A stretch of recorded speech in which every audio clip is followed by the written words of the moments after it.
Welcome to the Humble Hoof Podcast. My name is Alicia Harlov. This is a podcast for both horse owners and hoof care professionals, offering discussions into various philosophies on the health of the hoof and soundness of your horse. Please check us out on Facebook or at thehumblehoof.com.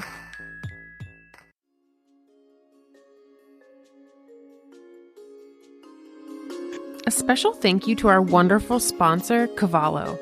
For our Humble Hoof listeners, they are offering 15% off their Cavallo Trek hoof boots using the coupon code HRN at checkout.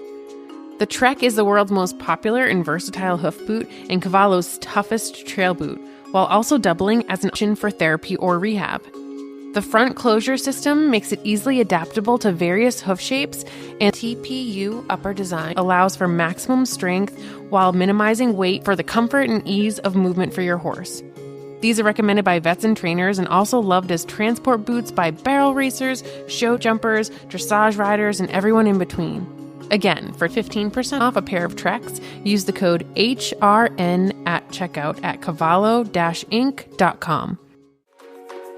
'Tis the season in my area for really cold temperatures, and I know I'm not the only one who struggles with trimming and working with horses in the cold weather. So I figured that I would reach out to Deanna Quinn, who is a hoof care provider in Alaska, to see what she does to keep warm when it's cold out, because she deals with it a lot more of the year than I do.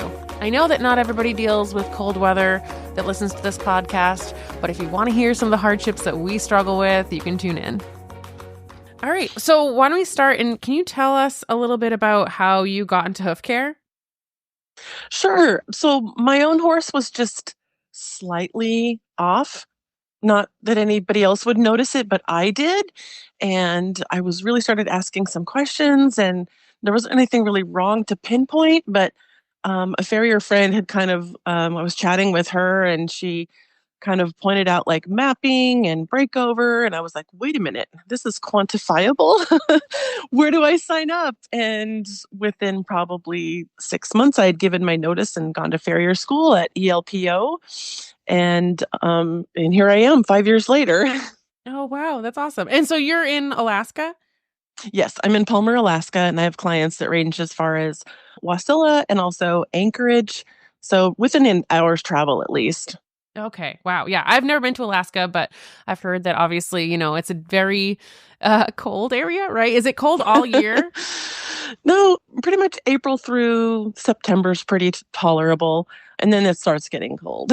So what's the temperature range like in the warmer months versus the colder months? I would say we had a couple warm summers here, but usually between 50 and 70. We might get the, unseasonably warm week here or two there in June or July, but yeah, usually around the 70s. Okay, that's not bad. And then in the winter, what's it like?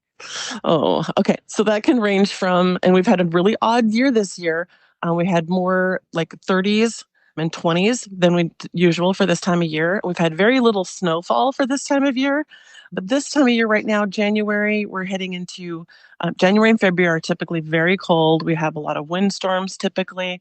So it'll be interesting to see how that plays out with not a whole lot of snow. Today, right now, it's 4 degrees at my house. Oh, my goodness. Yeah. Yikes. And that's obviously Fahrenheit for those that listen that are in an area that uses Celsius. Yes, Fahrenheit. Yeah. So today, right now at my house, it's 29 degrees Fahrenheit. And that to me, well, although it says right now my feels like is 13 degrees Fahrenheit. So it feels very cold to me today. You've got some wind chill too. Yeah. But it's not, 4 degrees like where you are. So. Oh my God. Yeah. And it's windy here too. So on top of that, add some wind chill in. We are expecting snow soon. So it's going to warm up, and I'm planning to get caught up on everybody I've had to postpone the last week or two due to negative temperatures.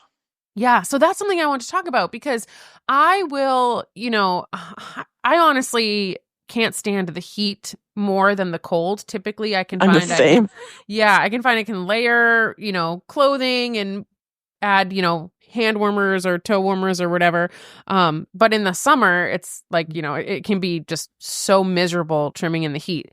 And I'm from Massachusetts, so we have all 4 seasons, and it doesn't get usually unbearably hot So I know that people can adapt to it. Like I have friends in California that trim in like 100+ degrees. So I typically will trim around, and this might not be possible for you, I guess, where you are, but my trim range is like 20 degrees Fahrenheit through like until like 89 degrees, like 90 degrees Fahrenheit is what I'll trim in. But then if it's below 20 all day, or if it's above 90 all day, then typically I'll try to work my schedule to either reschedule or do it at a time where in the summer it's cooler, like early morning or something like that. But what do you do for times when it's going to be really cold? Do you just go out and work? No, nobody has fun. Yeah. My clients are primarily either trims or barefoot clients or glue on composites, and neither one of those are particularly fun when it's cold. So 10 degrees is usually my cutoff point. And there's exceptions, of course. Today I've got an indoor facility that's heated that I can glue in. So I'm really thankful to be able to keep working and do that today. Same situation with Sunday. I have a warm environment to do a glue on. But for everybody else, actually Wednesday or Thursday, I had a client it was 2 degrees at their house, -2 on their weather station that they've got on their barn. And so I'm like, no, no, no, nobody has fun at that temperature. And even, I don't know how many heat guns you have, and there's no way they could have heated their barn in time for me to effectively do a good set. So we just postpone it. And so there's some wiggle room with scheduling and postponing. And I really check my weather app a lot to kind of see, okay, how is the week looking? So between my part-time job at the veterinary hospital, large animal veterinary hospital, and my farrier work, I can usually kind of wiggle things around and get folks taken care of within a week or two of bad weather. Oh, that's great. Yeah. And so then is there anything else that you do? I mean, other than just like adding layers, is there anything you do if you know it's going to be on the colder end of what you trim in? Yep, I will bring my tools inside so they're not sitting out in the truck and cold. That makes a huge difference. My hands are really sensitive to the temperature, and so I find that really helps out a lot too. I stock up on toe warmers, and I'll even put them in my gloves. Then I can also stick them to my shoes, which the hand warmers don't stick. So having the toe warmers handy is nice because I can put them in the backs of my gloves. And then I can also stick one in my pocket and keep my phone alive in the cold so I can get photos afterwards if I remember to. But a big part of it is keeping the tools warm. I've got some new shelving I installed in my house. And so right inside my front door, I can see all of my inventory and my tools, and I can prep some things for the next day. But yeah, having the tools warm helps a lot too. Yeah. And as you said that, I should absolutely start doing that. Because one thing that I've noticed, because I have a truck with a bed cover, a cap, that's what I meant to say. Mm-hmm. And my tools, but also my gloves, because I wear gloves and I keep gloves in the bed of my truck for trimming. And they will be so cold if I just if I just pull it all out. So what I've started doing is taking my gloves and putting it on my dashboard and then putting the defrost on with the heat. Mm-hmm. And then it's so nice just to have them like nice and warm when I trim. But I didn't even think about the tools. And it's true. Like sometimes it feels like your fingers are glass when you're trying to close the clippers. Yeah. I'm like, I got to focus on this foot, not my hands. Yeah, exactly. Right. And it is nice that you have some options for some heated work areas because, I'm sure all of us have places where we're trimming horses outside and they don't have any, great warm shelter.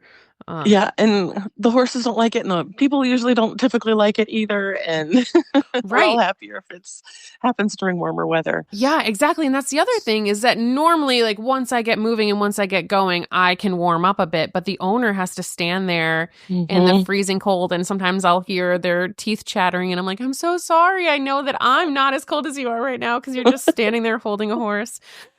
But, yeah. And so... Same. In terms of other aspects of winter hoof care, for horses that you keep barefoot in the winter, do you change your trim at all or adjust it for times when you'll have frozen ground?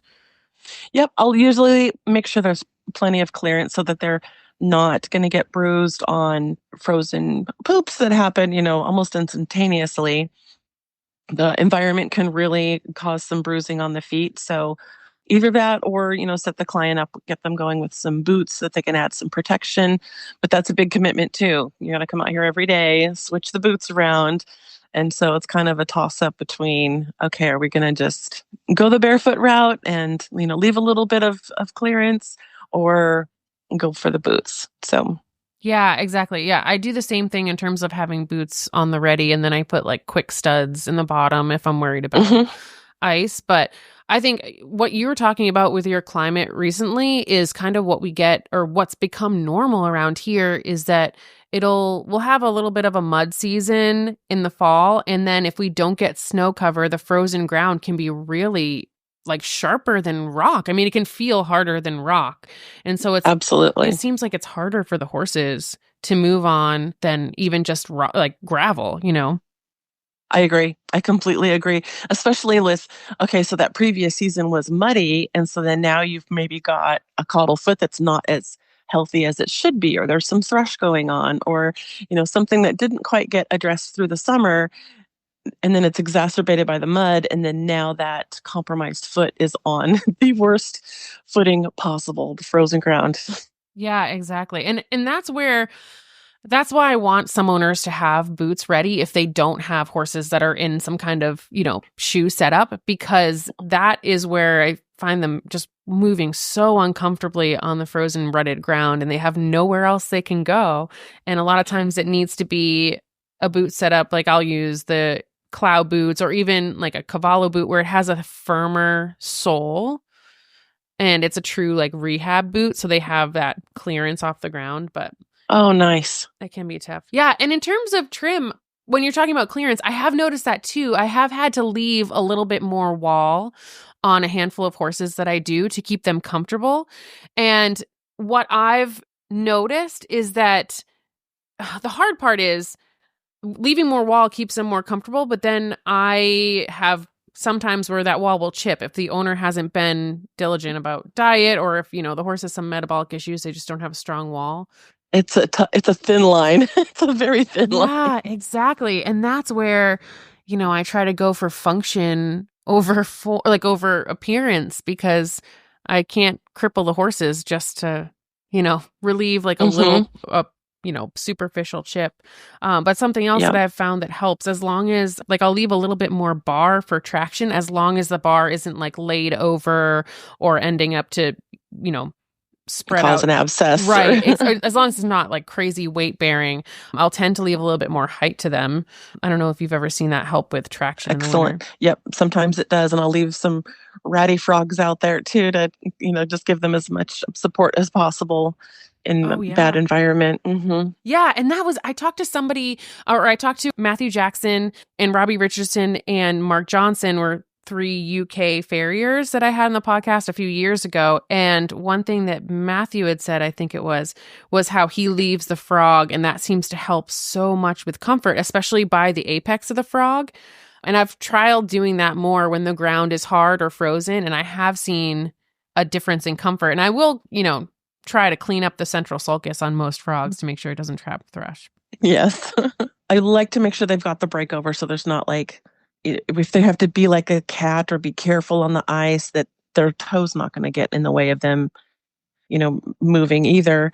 But, just giving them plenty of clearance. But like you said, not let it get too far out of hand so that it causes any, damage to the hoof wall it's trying to trim itself in the winter.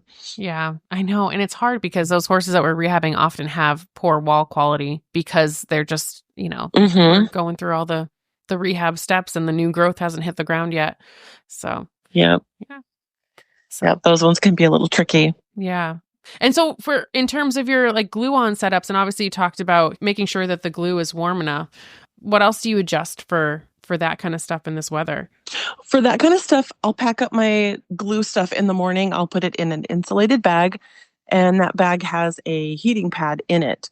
So as soon as I get on site, I can plug it in and crank it all the way up and have my shoes, the glue, the tips, and usually I try to stick the dim and the hoof clay in there as well so that everything is warm as possible. And I'll just pull out like one shoe, kind of get a good fit on everything. And then when we're ready to glue, I'll just pull everything out at once. And for those that stand nicely, I can usually get everything done with one glue tip and, kind of just go for it. But if it's on the colder side or we've got somebody who's a little wiggly, we got to do it one by one. So I'll have to stick the glue and the tips and everything back in the bag to warm up while we kind of stabilize and get that next foot ready. Yeah. And what's your typical go-to? I mean, I'm sure it's different for every horse, but what's your go-to setup for traction in the winter for a glue-on setup? I really like the quick studs. They're easy to apply and they're not too invasive as far as if a horse was to lay down and really get kicking or something like that, they're not going to tear themselves up. And then I can adjust the number of studs on the shoe for each horse. I've got one client who's got kind of a steeper paddock and it can get icy. And so, and they also do a lot of trail riding too that can get a little bit slippery because of the other four-wheelers and off-road vehicles that they share trails with. So I'll sometimes use 6 to 8 studs per shoe for that horse. And he gets, tons of breakover and everything. I'm always, trying to be cognizant of, okay, is the stud adding more leverage? Right. Placement can be very important. So, but he's been very comfortable. And actually, I'm gluing him this afternoon. And I think we're going to bump up to 8 studs just because of the amount of ice in his environment. Yeah, that always makes me so nervous. And even with, like I said, the therapy boots, I'll add not a ton, but I'll add 4 to 6 quick studs to make sure that they have traction, because that's my biggest fear is putting something on their foot that I applied and then they're not able to grip with it. So yeah, I think the quick studs are a really great option too. And I totally understand, I always think about that too, of where I'm placing the studs and am I accidentally adding a wedge or or maybe I want, where am I putting them and how far am I adding them in and things like that. Because the height can add leverage too. So yeah, I like that. Yeah. You pointed that out. I also will do for cold environments with gluing. I've got a heat gun that I carry with me and an extension cord so that no matter where that horse ends up standing, once we're glued, I can still pop out the heat gun and kind of get close to them and warm the area around their feet.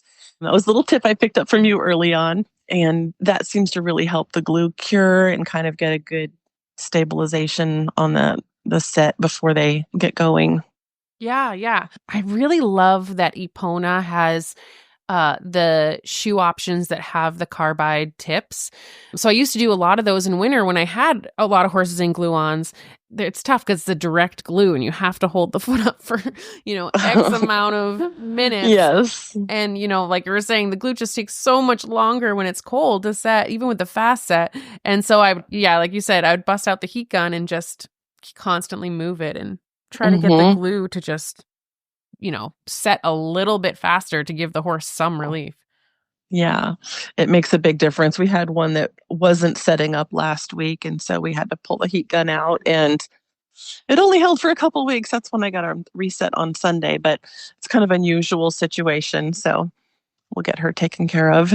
But yeah, I struggle so much with the cold weather, but not as much as you guys do. Oh my gosh.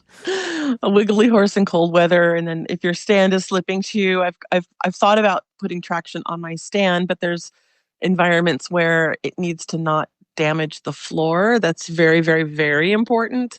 And so until I can get 2 stands, one to stud and one to knot, I'm decided to just, if it's too slippery for my stand to be still, we're not in a good spot. We need to find a better spot is kind of my go-to. It either needs to be flatter or we need more traction, because with the snow and ice and, sometimes with a non-cooperative horse or one that's quote cooperating but not really cooperating, then my stand will slide around a little bit and that can be tricky too. Is that the ground is icy or is what's Yes. Mm-hmm. Yeah, the ground is icy or the snow is compacted in a way that it's just super slippery. Yeah. Mm-hmm. Yeah. So it's so funny. I always wish every single year that we just get a good snow cover and then it just lasts all winter. And then the horses don't have to worry about, discomfort on frozen mud, because that's usually what I was saying, the most uncomfortable thing for them.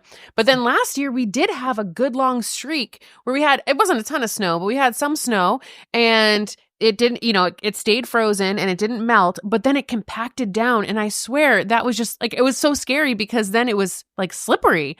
And so Yes. and I have my whole property is all hills. So then I'm booting Oh with no. studs just to make sure that they have traction. I'm like, okay, well, maybe this isn't better than like soft ground, Yeah. but What I yeah. find is areas where if the horse is going to be in an area where there's any plowing happening, that will be super icy for them. And so I always try to chat about that as soon as I can, either with new clients or new horses coming up or anything like that. Like if there's plowing happening, you're going to want traction. It just becomes so slippery. Yeah. And I don't know if you guys have a lot of track systems up there. We have my horses on a track system here. And what we've learned just in our 2 years of having this place is that we can't plow the track, or we can't even really snow blow the track unless we snow blow it and leave a few inches of snow. So Oh, good to basically, know. because if you snow blow it so it's pretty flat, then like you're saying, it gets icy, it gets really Yeah. slick. So what we Yeah. try to do, I don't know if you've tried this, but we'll snow blow it and I'll have my husband have a higher enough setting where there's like 3 or 4 inches of snow. And so then the horses walk through it and have hoof prints, and then it's a little bit of traction for them. Little crunchy in there for them. Yeah, exactly. It's a whole different ball game in the winter. It's like you have to anticipate all this and think about it. And it's almost, in my opinion, it can be kind of hard to rehab hooves in the winter because you're thinking so much about the terrain and in the ice and things like that. But one positive is I do find that the feet slow down a bit in growth, and so then you can make more adjustments to the trim. But Yep. it's always tough because then you're trying to not make them sore or do too much and that kind of thing. Yep. It's a juggle there for sure to find that. Like, please, horse, tell me how fast you're going to grow your feet this month. Right. Yeah, exactly. So it gets tricky. But for horses transitioning out, I just had a horse transition out of composites to barefoot this fall. And I told the owner, I'll be back in 2 to 3 weeks to trim. And I think that was probably a really short cycle, but I didn't get any objections. And, did like a trim, but things were hardening up and left plenty of room for comfort for this horse. And then it was like that second trim that foot just was like, it just was perfect. It was absolutely beautiful. I was able to trim off everything that needed to go, and the capsule was nice and, healthy and compact, and it just looked awesome. I just loved it. Oh, that's great. I was in Tacoma in July and trimmed my daughter's horse, and she's got an acre or two by herself. It's mostly mowed grass, but there are some there's like a gravel pathway that she has to cross to come up to the gate or to come up to socialize or whatever. I just trimmed her when I was in Tacoma again, and she didn't have her normal farrier come out in between. So this is 5 months that this horse went.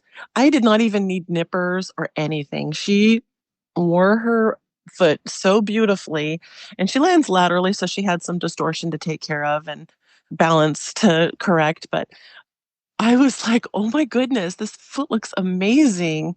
Anyways, I was really, really surprised and Yeah. And that very was 5 pleased that it months? looked. Yes, I was really pleased it looked so good. And then in July when I had trimmed it, like there was some distortion to take care of because she was growing, she was in a big growth stage there. And then I had trimmed her in April as well, and there was a lot to take care of. So it was just so interesting to see that foot over the past year just change, and then just how nice it looked at 5 months. Just I thought I was gonna have to go to the farrier supply down there and get some protection for her. Yeah. Oh, was she okay? Oh, no, yeah. Oh, yeah, Sorry, it wasn't absolutely a big trim. sound. Right. Yeah. Absolutely sound, but like I was given like a warning, like, you were the last one to trim her, mom. Oh my goodness, And I was that's like, so funny. oh, you never know what you're gonna see. Right. I know. And here, because we have the tracks and we have all different kinds of footing, there are some horses, like my own gelding basically self-trims. But like you're mentioning, like it's usually in the spring where I start to look at his feet and I'm like, oh my goodness, you actually have foot, extra foot. Yeah.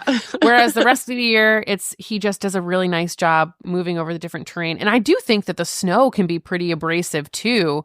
So in the winter, I mean, he keeps it pretty worn. And I think that coupled with the fact that they are slower growing. But then come spring, it's like, he just shoots out so much foot. And yep, we see that here too.